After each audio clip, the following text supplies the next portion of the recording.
مجمع الأندلس التعليمي، تعلم عصري ملهم بهوية وطنية وقيم إسلامية. Assalamu alaikum wa rahmatullahi wa barakatuh, dear students of grade 12 in Al-Andalus Secondary School. It's my pleasure again, Mr. Osama Abdul Rauf, to introduce today's lesson, which is writing a memo. As usual, let's start by introducing today's value. Please listen carefully to these verses of the Holy Quran. وابتغ فيما آتاك الله الدار الآخرة ولا تنس نصيبك من الدنيا وأحسن كما أحسن الله إليك ولا تبغ الفساد في الأرض إن الله لا يحب المفسدين. صدق الله العظيم. And now let's start our lesson for today. Please open your student books, page 147. And today's objectives are as follows. Number 1. Answer 2 questions about memos. Number 2. Identify the purpose of a given memo. Number 3. Correctly take the statements that apply to a given memo. And finally, number 4, write a memo depending on a given prompt. Let's start our lesson for today. Before doing exercise A, I advise you to watch the following video about memos and take notes. Watch carefully. When you need to update your colleagues on important information or make an announcement at your workplace, a business memo can be an ideal way to address a specific audience in a formal context. A memo is a document that is often created with a word processor and typically printed for distribution. The format is similar to email. It usually begins with a header section that lists recipients and other details. Let's take a closer look at what's included in the header. 2. Include each recipient's name and job title. For example, Miranda Lawson, Director of Marketing. If you're addressing a designated group, however, simply state the name of the group. For example, Accounting Department. From. Include your name and title. Date. Write out the complete date, month, day, and year. Subject. Make the subject brief and descriptive. Unlike emails or letters, most business memos skip the greeting, such as, Dear Miss Lawson, and immediately go into the body text. Whenever you start a paragraph in a memo, always put the main point of the paragraph first. You can also use bullets or numbers to clearly present points or lists. This will make your writing direct and easy to follow. Memos generally don't include a farewell. It may be appropriate depending on your message or your company's style, but if you do include a farewell, make it brief. Remember that revision is vital for any quality document. Before you submit your memo to your audience, consider getting feedback from a colleague to ensure your message is effective and professional. Business memos are a powerful way to distribute information among your colleagues. As you practice and study, your memos will become more efficient and polished in no time. After watching the memo, I believe exercise A will be very easy for you. Let's move to exercise A, page 147. Exercise A. Discuss in pairs or groups. Of course, you're going to do this exercise yourself. We have here 2 questions. Question number 1. How do members of an organization communicate with each other? Question 2. What are the advantages of written communication? I'll give you 2 minutes to think about the answer of these questions. So please pause the video, answer the 2 questions, and play the video again to check your answers. Here are the answers. Again, question number 1. How do members of an organization communicate with each other? An answer could be, members of an organization usually communicate face-to-face or electronically.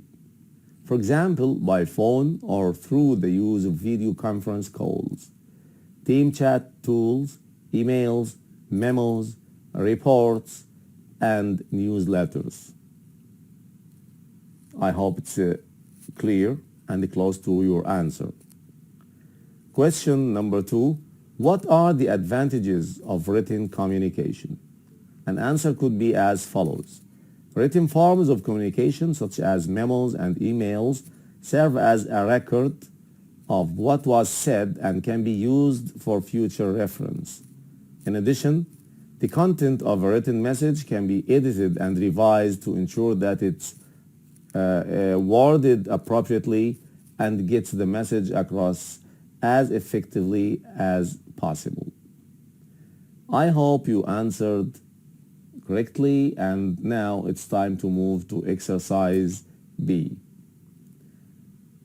In exercise B, there is a heading here asking us to quickly read the memo below. Here is a memo.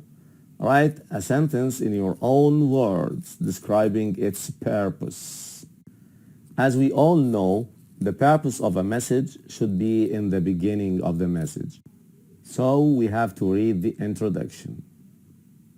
Please pause the video, read the introduction, and write a sentence in your own words describing the purpose. A perfect answer for this question could be as follows. The purpose of this memo is to inform all members of staff of an event that will involve immediate action from the organization and to notify specific members of staff of a meeting for which they need to prepare. Thank you for your cooperation and your attention, and now let's move to exercise C.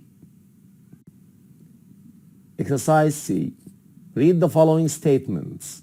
We have here 8 statements, and we need to tick those that apply to the memo. Here we have a memo.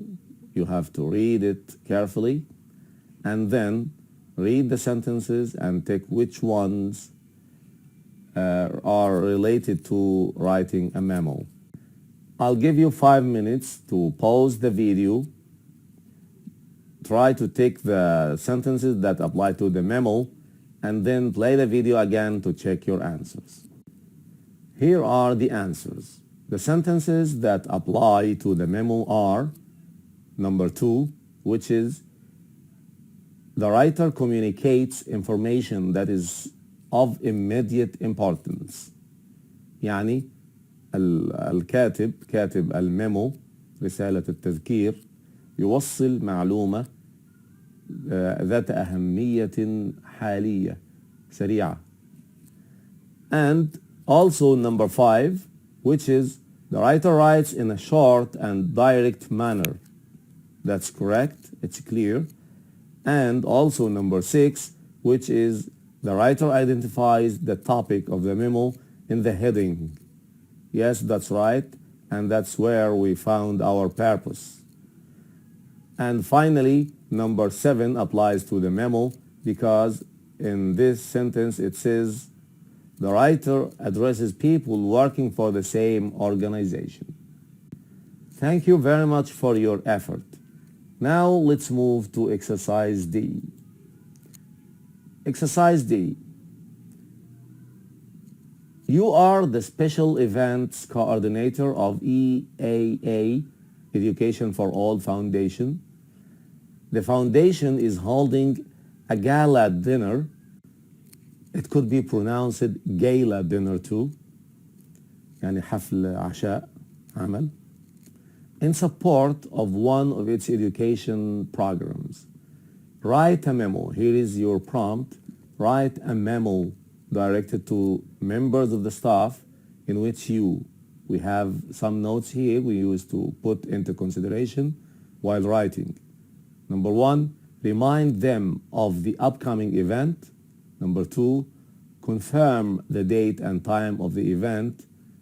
Number 3, inform them about a change of venue and the reason for this change. And number 4, explain that they need to arrive earlier than previously required and why they are expected to do so. Here are some tips for you when writing a memo, and I think they are very helpful. So please pause the video, read them carefully, and after that write your own memo. Please, while doing this, you have to pause the video. When you finish, play the video again to see a model answer for this question. Good luck. Here is a sample answer. To all members of staff. From Tariq Ahmed, Special Events Coordinator. Date 8th of November 2020. Subject Gala Dinner. The gala dinner for EAA, Educate a Child, will take place as scheduled on Saturday the 28th of November at 7 p.m. However, due to COVID-19 health concerns, we have had to change venue completely with social distancing measures introduced by the Ministry of Public Health. The event is now taking place in the gardens of the Palace Hotel.